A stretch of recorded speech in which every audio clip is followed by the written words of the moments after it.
il disait à ses amis: Soyez mon corps, soyez mon sang.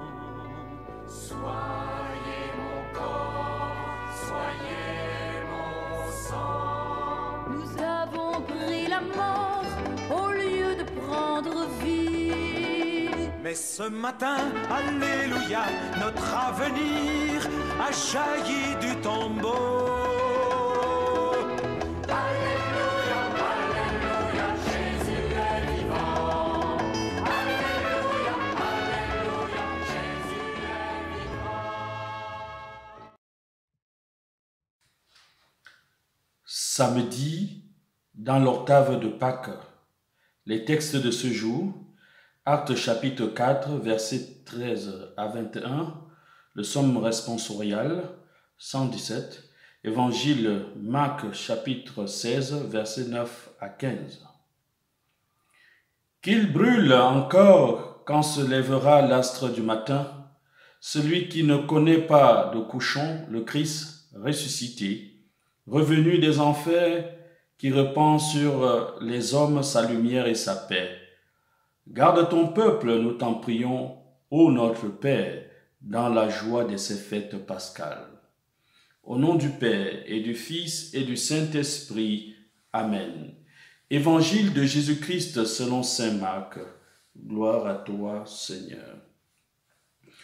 Ressuscité le matin, le premier jour de la semaine, Jésus apparut d'abord à Marie-Madeleine, de laquelle il avait expulsé 7 démons. Celle-ci partit annoncer la nouvelle à ceux qui, ayant vécu avec lui, s'affligeaient et pleuraient. Quand ils entendirent que Jésus était vivant et qu'elle l'avait vu, ils refusaient de croire. Après cela, il se manifesta sous un autre aspect à 2 d'entre eux qui étaient en chemin pour aller à la campagne. Ceux-ci revinrent l'annoncer aux autres, qui ne les crurent pas non plus. Enfin, il se manifesta aux 11 eux-mêmes pendant qu'ils étaient à table. Il leur reprocha leur manque de foi et la dureté de leur cœur, parce qu'ils n'avaient pas cru ce qu'il avait contemplé ressuscité. Puis, il leur dit, « Allez dans le monde entier, proclamez l'évangile à toute la création. » Acclamons la parole de Dieu, louange à toi, Seigneur Jésus. Mes frères, mes sœurs, chers fidèles du Christ, l'évangile que nous lisons aujourd'hui est une sorte de résumé des apparitions de Jésus ressuscité. Il souligne par 3 fois l'incrédulité des compagnons de Jésus. Il refuse, ses compagnons, de croire Marie-Madeleine. Il refuse de croire les disciples qui revenaient de la campagne, c'est-à-dire Emmaüs. Jésus lui-même reproche aux 11 leur entêtement à ne pas croire ce qu'il avait vu ressusciter. Mes frères, mes sœurs, chers fidèles du Christ, Jésus vivant, Jésus ressuscité, quand de nouveau, il prend l'initiative de rencontrer ses compagnons. Il prend l'initiative de nous rencontrer, de croiser notre route. Cela peut nous apparaître comme un étranger. Lui, Jésus, difficilement reconnaissable.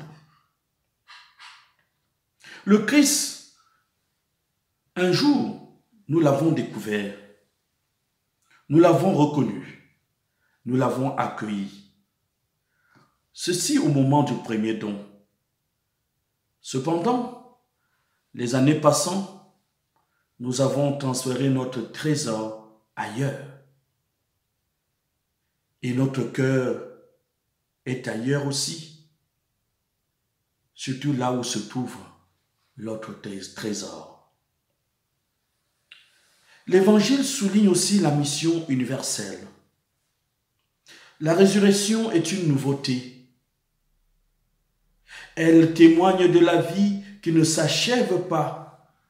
Elle assure la vie éternelle. Avons-nous conscience de l'importance pour toute la création de cette bonne nouvelle?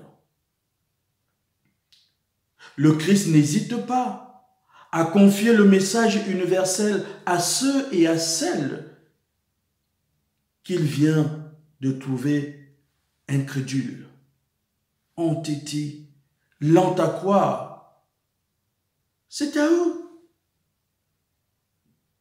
Oui, pour qu'ils l'annoncent dans le monde entier, cette bonne nouvelle.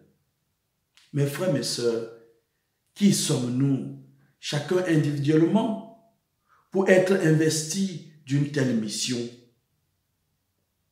Malgré nos lenteurs, malgré nos velléités, malgré nos résistances, malgré nos reprises, oui, malgré notre incrédulité, Jésus ressuscité nous fait confiance.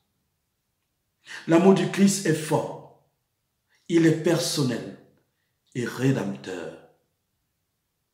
Il ne veut pas que nous soyons paralysés par notre misère. Il nous confie la flamme de la bonne nouvelle qui peut allumer dans le monde l'incendie de la charité.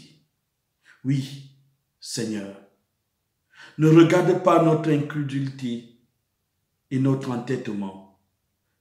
Regarde simplement la foi de ton Église. Mes sœurs, mes frères, chers fidèles du Christ, la mission est là. Elle est urgente. Et il est fidèle, le Dieu qui nous a appelés à la communion de son Fils.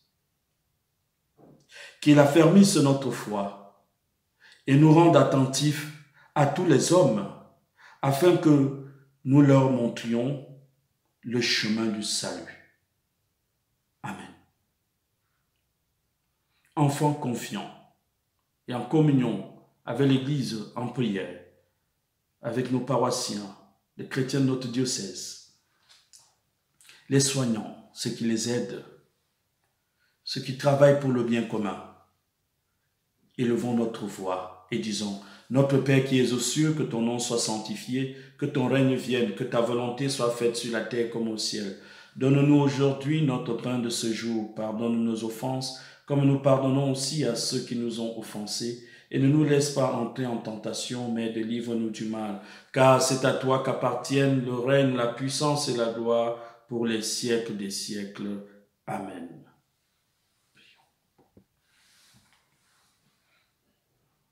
Dieu, qui donne sans cesse ta grâce pour augmenter le nombre de tes enfants, veille sur ceux que tu viens d'agréger à ton peuple.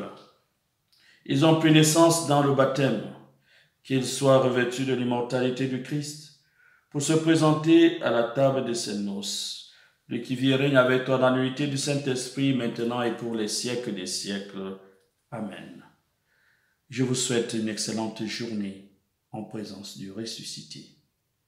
Que Dieu nous prenne en grâce et qu'il nous bénisse, le Père, le Fils et le Saint-Esprit.